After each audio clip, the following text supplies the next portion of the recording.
হরে কৃষ্ণ মন্ত্র জপ করলে মনের দুশ্চিন্তা দূর হয়, মন শান্ত হয়, মনে আনন্দ আসে, বুদ্ধির বিকাশ ঘটে, মনে বাজে চিন্তা আসে না।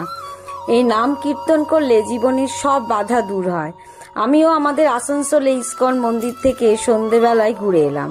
এই মন্দিরটা আসানসোলে গাড়ুই বলে একটা গ্রাম আছে, সেখানে এখনো মন্দিরটা নির্মাণাধীন অবস্থাতেই আছে।